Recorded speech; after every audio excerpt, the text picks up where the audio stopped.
Hello, everyone. My name is Shay Gallimore, the founder of Leave a Light On Project. I want to thank you all for your support and love. A few updates I have for you guys. We are now on YouTube. The link is on the page, and at Instagram at Leave a Light On Project.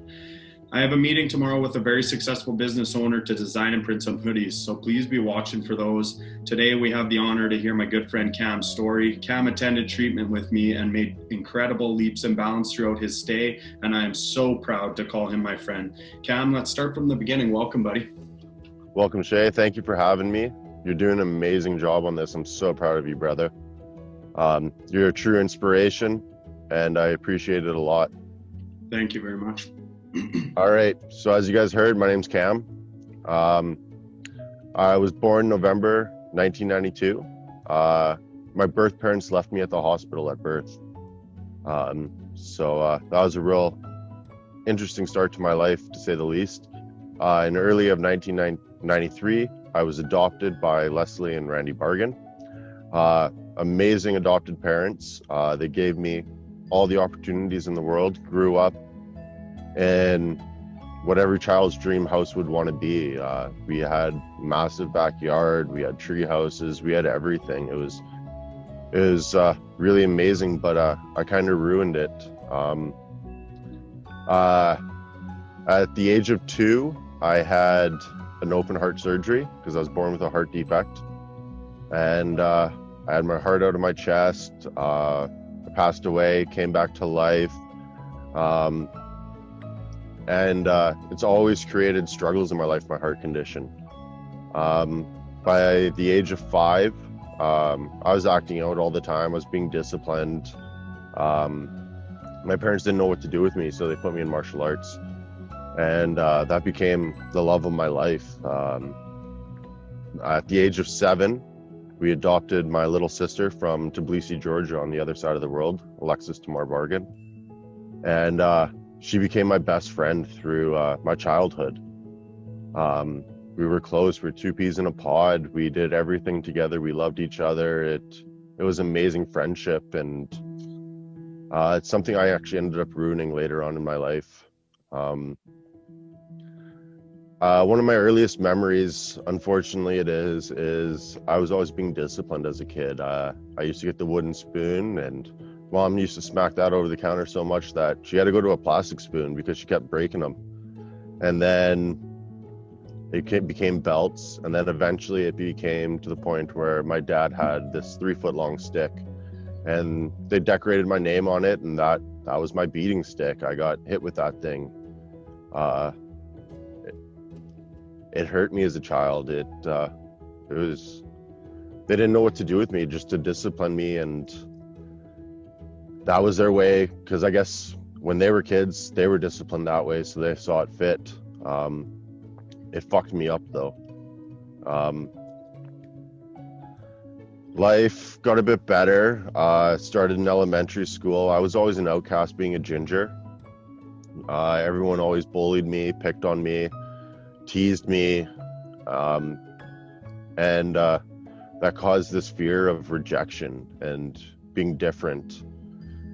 And that's something I've struggled with my entire life, not feeling that I fit in anywhere. And my martial arts really helped me. They taught me a lot. Perseverance, humility, many great teachings in life.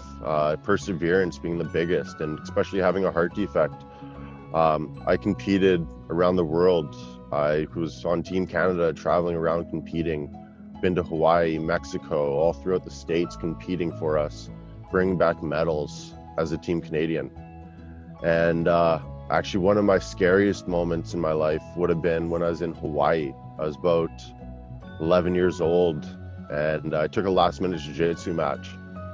There was only 12 people in there, and I knew I could do it. I knew I would place. I was thinking I'd come first. That's the competitor in me, right? That you have to have. And I was competing to go in I was in the semifinals, and I was facing this Australian guy, and he had me in a neck crank, and he cranked my neck, and I didn't want to tap. I wasn't about to surrender and let him win. I just wanted to keep fighting and to win. and I didn't tap, and because of that, he pinched something in my neck that paralyzed me from the neck down for about 10 minutes of my life. It was really scary. I thought my life now, I'm going to be a vegetable. Like, what's the point in living? All these thoughts going through my head, and as soon as my toes started wiggling, my fingers started wiggling, and I came back and I competed, and I won bronze in that tournament with that jiu-jitsu match.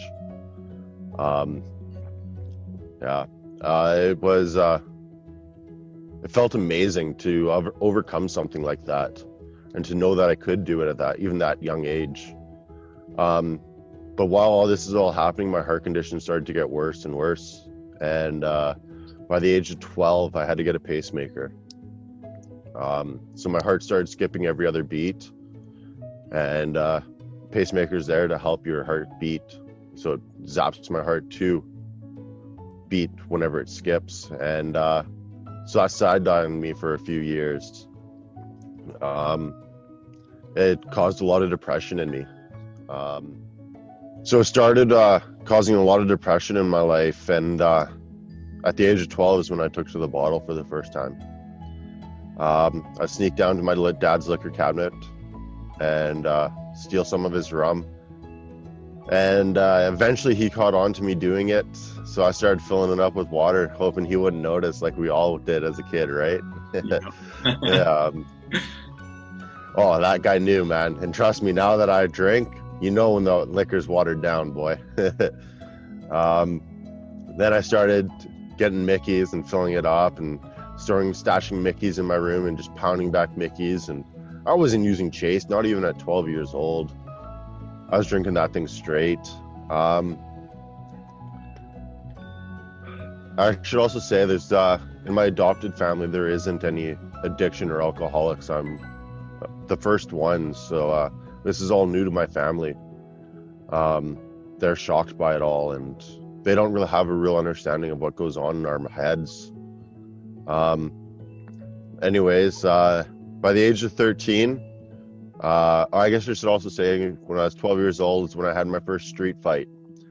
And now this also goes back to with me having that fear of rejection and not fitting in all the time. And I was grade 6, and I got in a fight with this grade 7. He was the big bully in the school.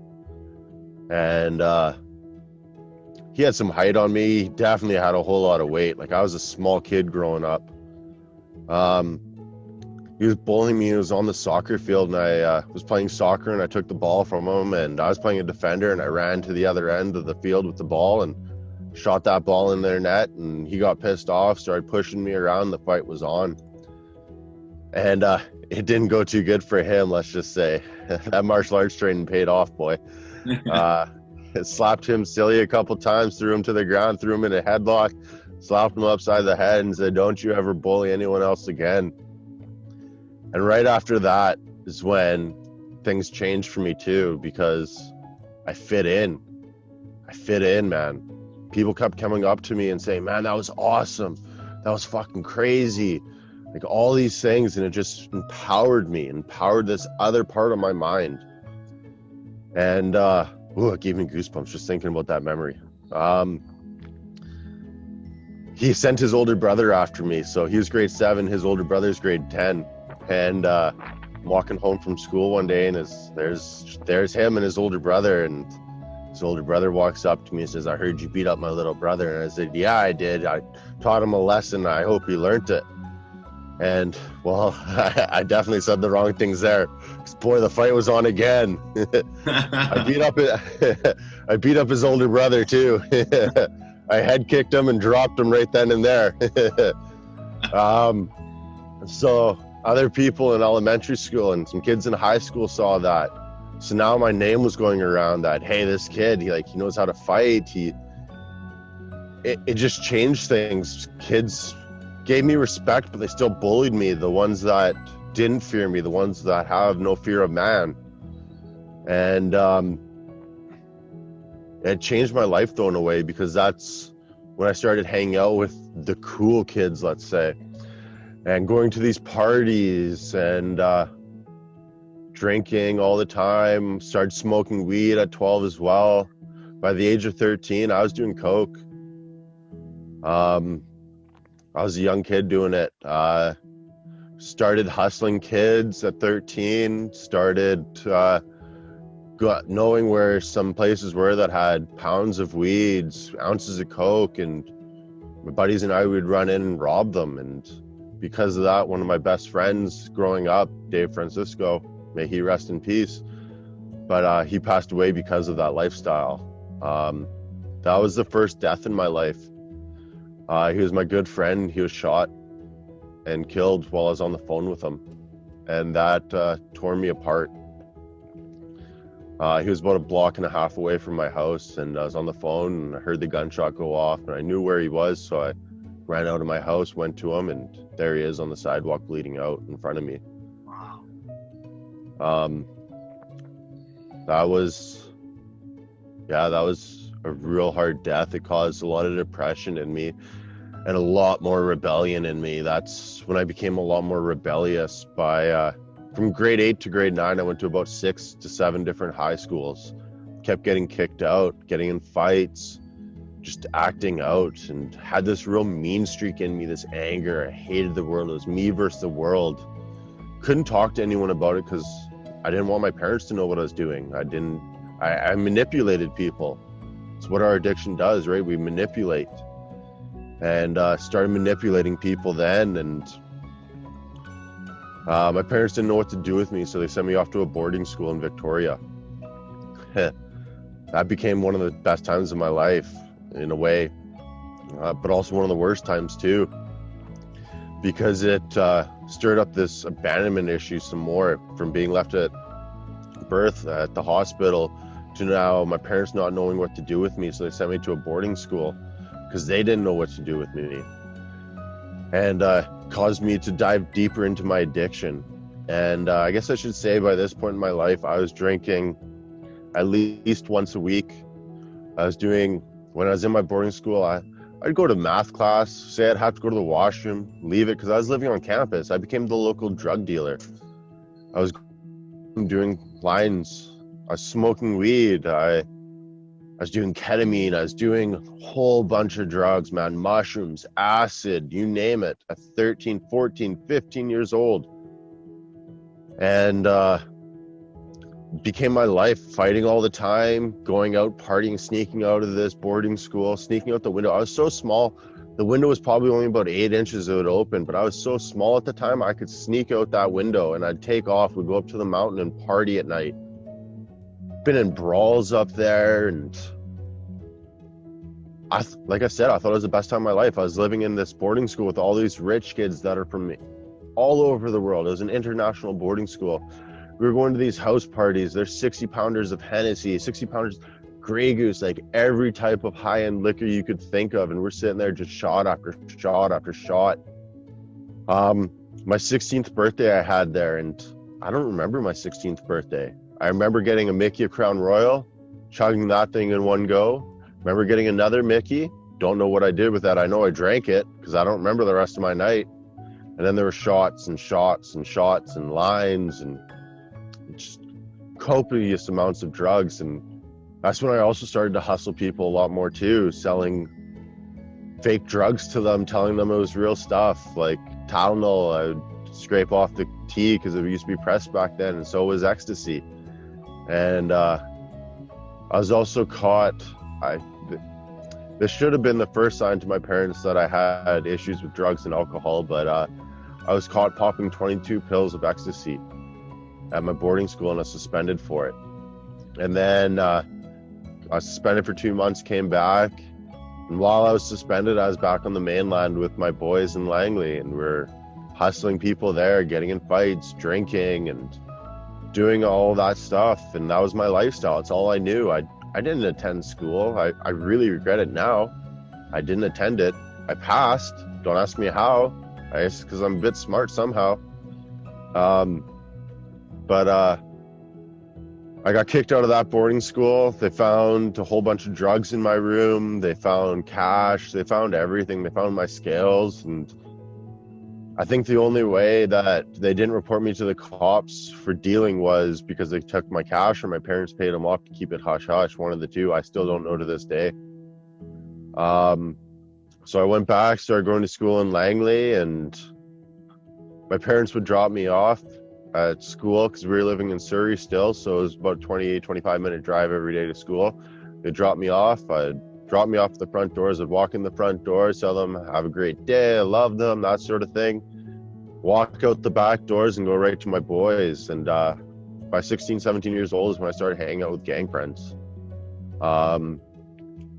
Hanging out with them, what would we do? We would, I'd get to their place, it'd be like 9 o'clock in the morning, and the drinks on, we start sipping on a 2-6, we're smoking, we're doing the lines, we're getting calls, so hey, this guy needs products, so we're going there, hustling, dealing.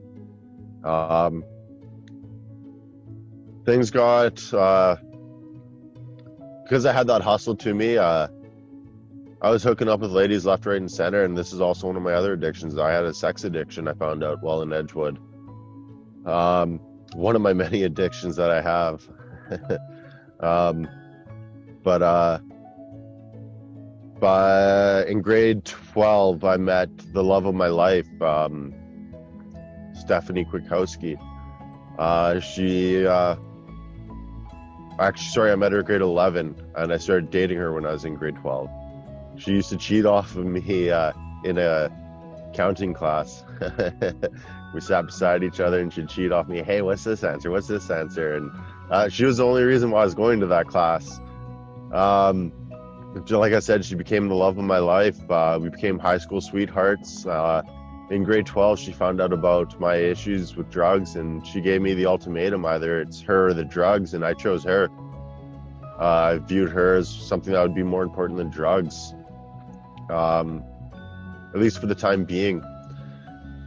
We had wonderful times together, but I gave up the drugs. For the most part, I did them every here and there, but I was able to control it for a good part of my life. I was still drinking.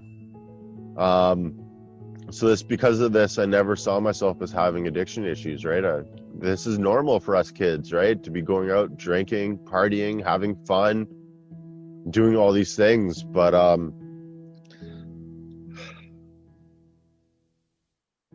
after I graduated, things got better. I was still drinking. I'd go out, buy a 12-pack of beer, I'd drink those 10 beer, and 2 would be in the fridge. I'd go to bed, and I didn't know beer could sing, but fuck did those things ever sing to me. Cam, I'm still in the fridge, I'm cold and I'm lonely. So, all right, get up, go grab that beer and pound it back, and then that other beer still sitting there lonely. So I'd go get it too. And I carried on for quite a few years, and then by the age of 20, I had the best news of my entire life. I was having my baby boy, and I had a son, and that was the most amazing experience of my entire life. Having my son, holding him in my arms for my first time, I cried like I've never cried before. Happiness like I've never had before. I felt complete at this point. I had a fiance, I had my son, I had a good job, I was working a legit job, making legit cash. My life was coming together, and I could see this picture. And then the following year, I had a whole lot of tragedy in 1 year. And that's when another addiction started. So in that year, it happened in about a 7-month span. My uncle had a massive heart attack, had 5 stents from his surgery. And then my dad, he was diagnosed with prostate cancer, and it was deemed terminal. And luckily, like I said, we grew up well off. So he went through the private healthcare system and was able to make it through it and fight it off. And he won that battle, and I was there for him every step of the way. But while that happened, my mom and dad saw that they weren't fit for each other. So they got divorced. And that destroyed me. And while this is happening, my grandma, who I'm super, super close with, I used to go over to their place all the time, have sleepovers. I'd wake up, run over to her bed. We'd call my grandpa Garcon while we were in bed, which is like the maid sort of or a breakfast boy sort of a thing. I forget the exact term, but he'd bring us waffles and peanut butter. in bed, and my nanny and I, we would have the greatest of times in bed. So many memories I still cherish to this day. In bed, and she was diagnosed with cancer for the third time in her life. And in January of the next year, she passed away.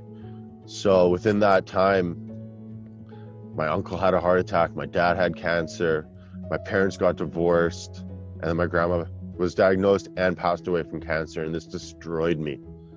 Even though I just had a son and everything was going right, all this tragedy destroyed me. I started drinking like every single day.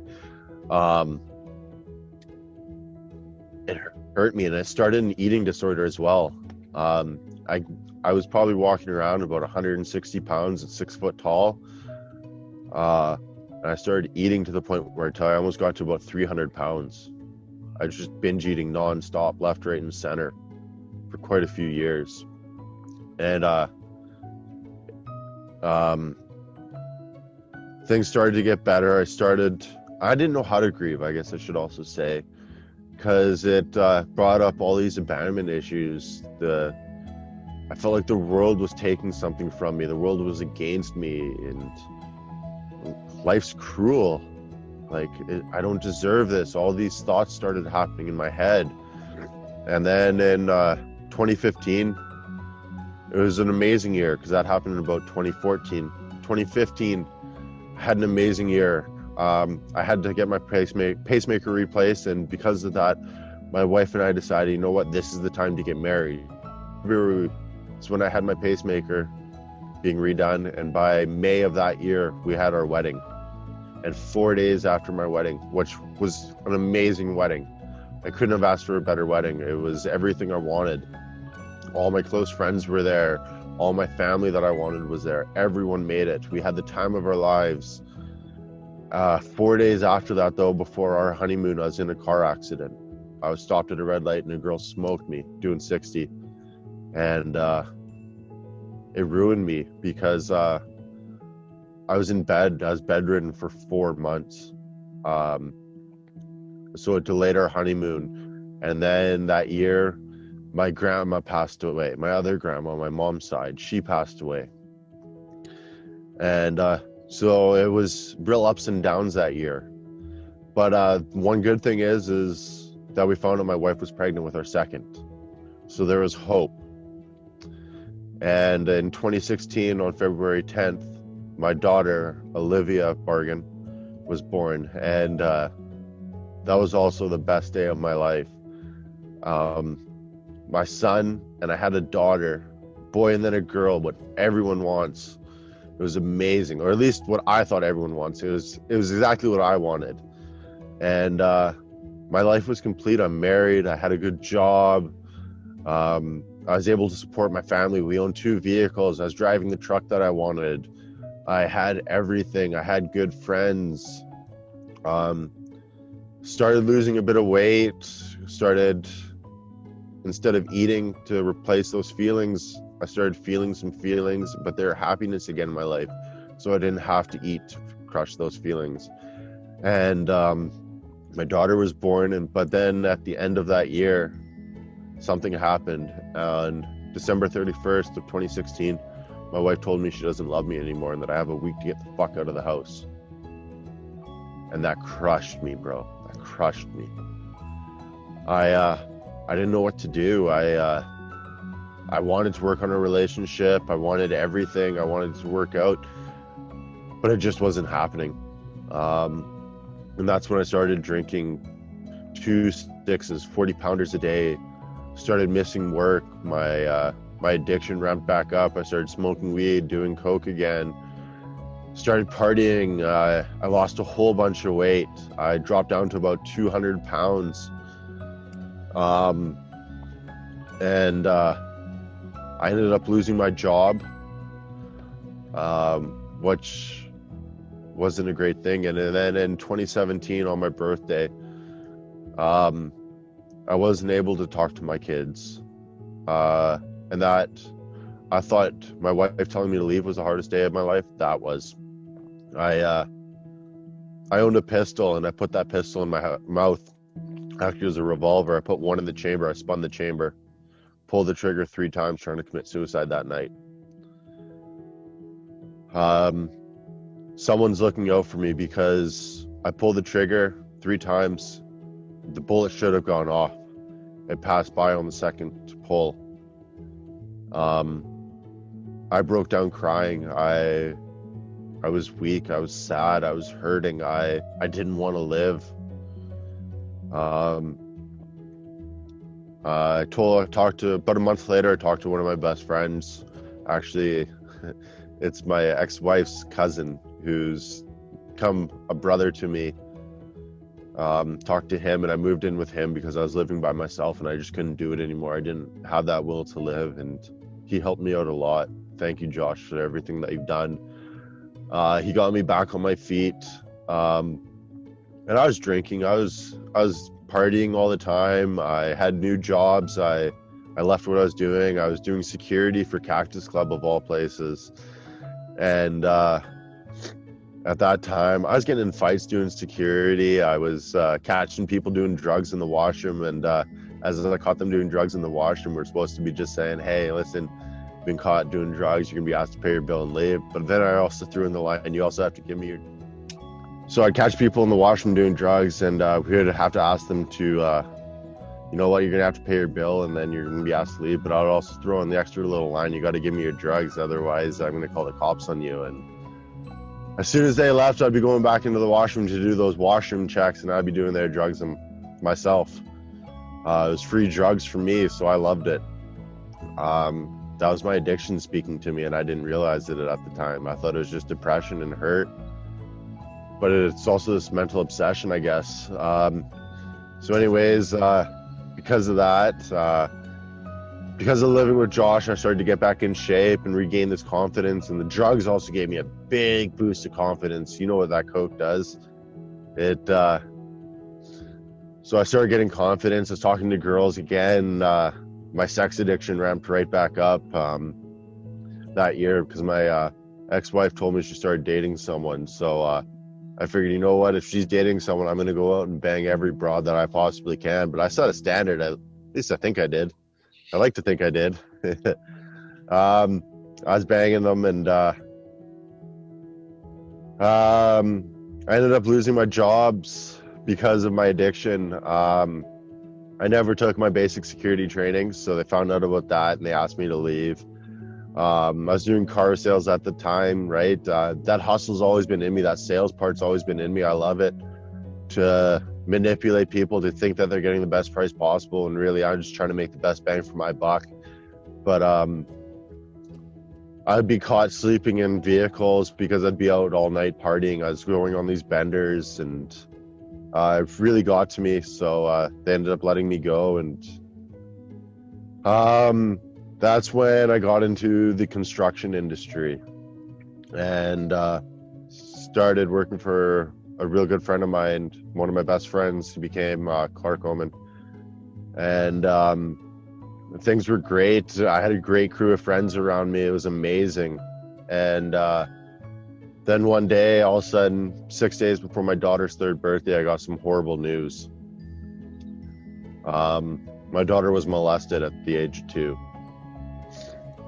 It broke me, bro. It broke me, you guys. I went on this mass bender, drinking 60-pounders every day to myself. I was doing copious amounts of drugs. I just didn't want to live again. And I guess I should also go back a bit. One thing that happened after my wife left me, which caused a lot of resentment and hate in my life, was the simple fact that when my wife left me, my dad and stepmom, they wanted still act like we were in love in front of my grandpa because my nanny just passed away. So we wanted to keep his spirits up and not let him know that a young marriage and a young couple is going to fail, but have 2 kids. So this caused a lot of anger and resentment and hate in me. And every night that we would meet up and pretend to be in love, as soon as we left, I would go home, just drink and drink and do those drugs and just change my mindset and black out, and so I couldn't feel those feelings. It was a struggle at that time. Anger's always been a real part of me though, right? Like all throughout high school. I just see someone walking along the streets, and like what martial arts taught me was humility and perseverance and stuff like that. And my humility went out the door as soon as my anger would walk up. Even when I was engaged and married to my wife, like my anger was so bad. If I seen a guy on the street and he looked at me funny, I'd slap him upside the head for no reason. Like my anger was bad. I'd like to say it was the Irish in me, but it was a whole lot of hate to the world. Anyways, going back to my daughter being molested, it destroyed me. I went on these bad benders. I was lucky for my friends that were there for me. They supported me through it. Thank you guys for that. I definitely couldn't have done it alone. Support's key, you guys. Support's massive in life. What else happened in 2019 last year? My best friend, she was here on a work visa from France, and she had to go back home to deal with some things for an unforeseen amount of time. And me losing her was a big part of my life, and it hurt me a lot because I couldn't see her every day. And because of that, the last night I seen her, I went on a mass bender, and I ended up overdosing that night. Luckily, I was partying with some paramedic friends, and they Narcaned me and brought me back to. It took 3 vials, but I had some bad drugs in me. I guess I should say drug use, man. I've just about done every drug underneath the book. I'm an addict of all sorts. I stopped using for a bit. Still was drinking, still smoked weed every single day. I saw weed as this herb that was magical, right? Brought my moods up. It made me happy. It made me laughing. It's exactly what everyone thinks it does, right? It's the Laffy Taffy stuff. Devil's cabbage, though. It's that mood altering once again that we talk about here in addiction. I was lying to my friends, though, manipulating them, telling them that I'm staying sober when I was drinking and doing stuff behind closed doors.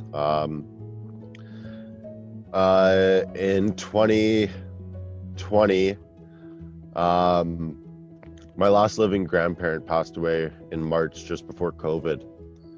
And I was dating this girl, and we only were dating for 3 weeks or something like that. But she was a big part of my life. I felt my life was getting right back on track.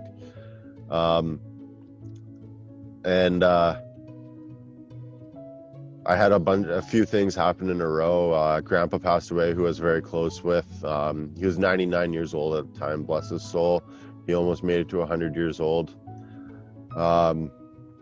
And then my dad was rushed to the hospital with some heart issues, and then she broke up with me, and I just saw no point to live once again. So in 2020 of this year, I tried to commit suicide once again.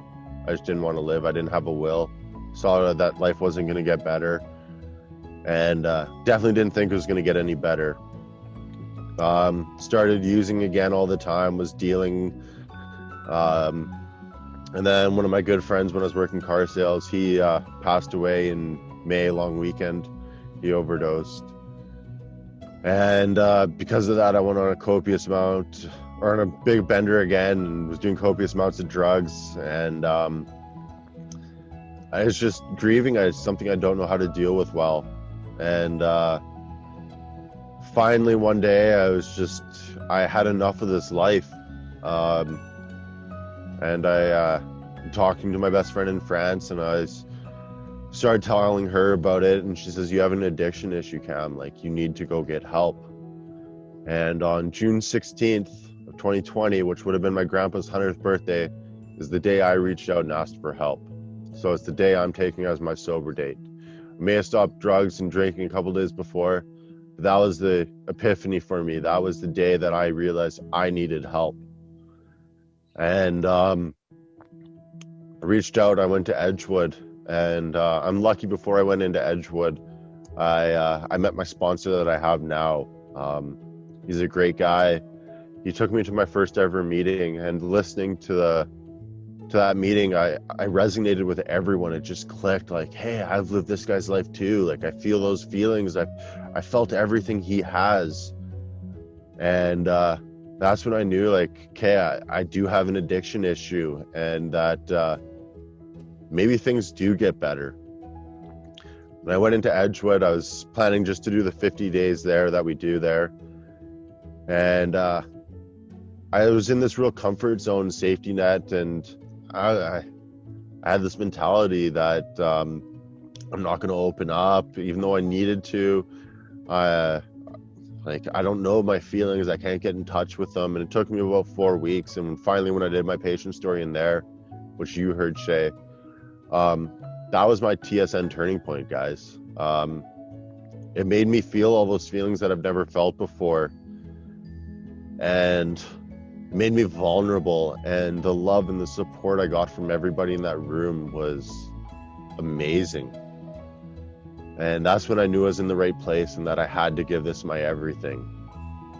I decided I needed to do some extra time there. So I went down to extended, and I completed over 90 days of treatment in Edgewood. Some of the hardest days of my life, I'm not going to lie, going through those things that I haven't gone through before, feeling those things, it's a mental battle. It's something that I've never gone through. It's been the best thing for me. About a week and a bit ago, I celebrated 4 months of sobriety. Wow. Congratulations on that, man. That's amazing. It feels amazing. I feel like I have life coming back to me. I'm smiling all the time now instead of depressed. I can actually look in the mirror and be happy with what I see rather than punching mirrors before, looking in a mirror and getting pissed off. Feeling love for myself, which is something I've never felt before as well. I mean, I'm not there 100%, but I'm building up to it slowly, brick by brick. And got out of treatment, and then also about 3 days ago on October 22nd, my best friend Clark, he passed away. It's been a real hard few days. A lot of depression, a lot of grieving, but I'm feeling those feelings right now. I'm talking about them. I'm doing what I can do. I've been going to meetings and talking about them. And I gotta say, in a way, like, this is one of the hardest losses I've felt in a long time. Me and him were so close. We lived together. We did everything together. We were brothers. But this is also one of the easiest grieving processes I've had, because I'm in this program and I'm able to talk about these things rather than just feel them internally and deal with them internally. So I thank you guys for that. But anyways, that's my story. Wow, man. I didn't get to go over everything, but thank you guys for your time. No, yeah, I really appreciate it. Congratulations on the sobriety, man. That's incredible. Your story is remarkable. It had me in tears in treatment, and I just felt so many people can benefit that. You've lost a lot of people in your life, and you're still here. You're a fighter, man. I'm so proud to call you my friend. I love you very much. Thank you so much for being vulnerable today and sharing your story. I'd like to do a follow-up interview as your recovery continues, and keep in touch, obviously, like we do every day. And really looking forward to what you're going to accomplish, man. I'm again congratulating you so much on your success in recovery. Thank you, brother. It feels amazing, and I'm so proud of you too with what you're doing and where you've come from as well. We can experience a lot of the same. We've experienced a lot of the same things, right? So thank you. Okay, man. Thank you for this. Have a good day, Cam. Love you.